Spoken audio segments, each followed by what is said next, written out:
Hello, I'm Amy Blaylock. Welcome to City Hall this week. The Durham Police Department is asking for your input on its recently released draft body camera policy. Deputy Chief Anthony Marsh says the policy is based on a 90-day field trial, input from public listening sessions, and feedback from officers. As a result, the policy proposes that officers wear the body cameras for their entire work shift and during off-duty jobs. If an officer is working off the food line is a good example. They retain our officers to work security there. They're going to be required to have it on while they're working those secondary employment jobs. When officers are dispatched to a call, they will be required to start recording. The officers will be directed, required, mandated to turn it on upon being dispatched to a call or upon checking en route to assist on a call. We went that route for this reason. A lot of departments allow the officers to turn it on upon arrival. In many instances, you may arrive and there's an incident unfolding in front of you. You've got to jump out and take immediate action. You run the risk of the officer forgetting to turn it on. And we felt like we wanted to try to mitigate that. So there's going to be some travel footage as the officer's driving en route to call, so that's going to be the standard. You're going to turn it on upon being dispatched or upon checking en route to assist. The camera can be turned off when the situation is stabilized or there's no need to continue to record. That decision is going to be made by the officer at the moment, and quite frankly, it should be.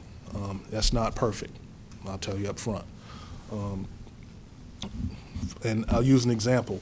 We have a homicide scene. We often have to secure large areas of space around that.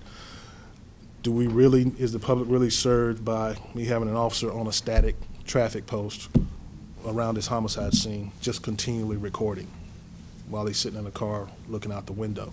That's a lot of unnecessary data being collected. So that's kind of why that discretion piece is in there. The other thing is, there's something to be said for public privacy. A lot of the times when we encounter people, they're at their worst moment in their lives. They may not wish to be recorded, but they still want to talk to an officer.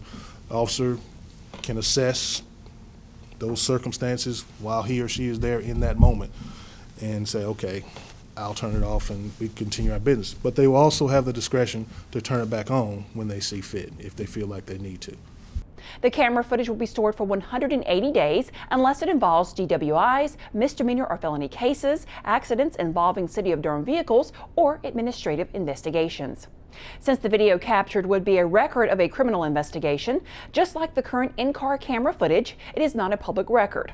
But the department can choose to release the video to the public if there is a compelling reason to do so. While body cameras could eventually become mandatory for all officers, they will initially be issued to Uniform Patrol and High Enforcement Abatement Team, or HEAT officers. Residents and officers are being asked to offer feedback on the policy until January 14th. That can be done through a survey at the address listed at the bottom of your screen, emailing dpdpublicaffairs@durhamnc.gov, or by calling 919-560-4322, extension 29198. The police department, city leaders, and their community partners are working to identify ways to implement new gun violence reduction strategies in Durham. Those strategies are based on what delegates from Durham learned as part of recent trips to Boston and Kansas City. The trips were recommended by the Department of Justice as ways for the city to reduce violent crime and gun violence, as well as to improve community police relations. Reverend Mark Anthony Middleton was one of those who traveled to Boston. Based on what he saw there, he believes there should be a conversation between the community and the city's leadership about the future of policing in Durham. Here's what I learned in Boston, what I think we ought to have a conversation about here in Durham. Number one, the total redeployment of our police force to emphasize relationship, community policing, getting out of the cars, getting on bikes, walking. I know we have geographic challenges. We are not Boston. I'm not looking for wholesale transference from Boston here. But Boston has spent the last 20 years integrating their police department into their community from kindergarten on up. I am not saying that we should do this based upon crime statistics. In other words, we only do this type of policing in one area as opposed to another area, but as a matter of philosophy and a matter of course for our police department, I think we need to have the police department redeployed to emphasize community policing. City Manager Tom Bonfield was among those who visited Kansas City. He says that trip was centered on the model of focused deterrence. The focused deterrence model is all about identifying who are the fairly small group of individuals in your community who are causing the highest level of violence. It isn't about a particular neighborhood or a particular housing development. It's targeted on the individuals who the police department, through a variety of methods, can identify who are causing the problem. But it also is a huge partnership. So in Kansas City, the partnership is called NOVA, No Violence Alliance. And it is not just a police department initiative. It is a partnership between the police department, the prosecutor's office, the probation and parole, the FBI, the U.S. attorney, and the community. One of the things that impressed Assistant Chief Ed Sarvis as part of that trip was sitting in on an event that included some of the most violent members of the community. The goal? To talk about the impact they could have on their city and resources available to them. And one theme that we heard from, or the young men heard that we sat in and got to listen on, was the theme was that that community needs those people safe, they need them alive, and they need them out of prison.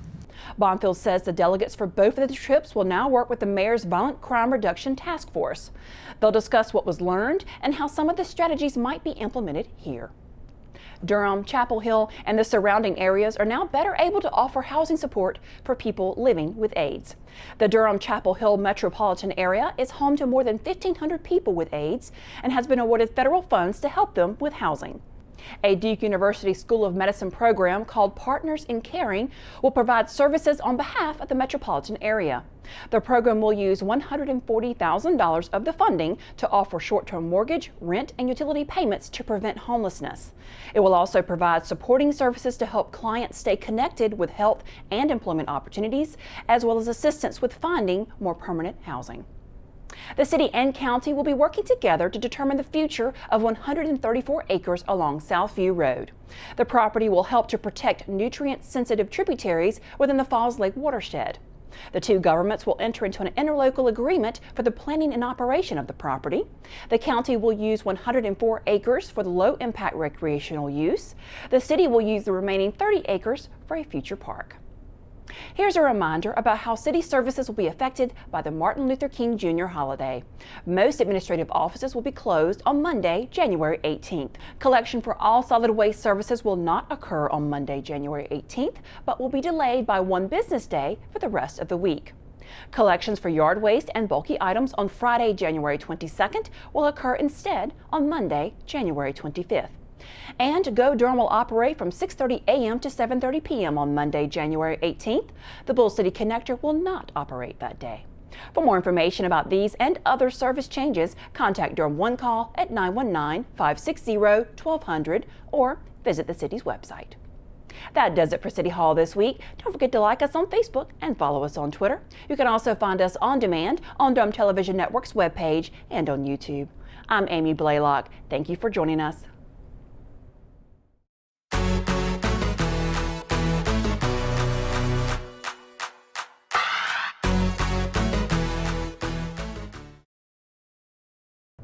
This has been a production of Durham Television Network.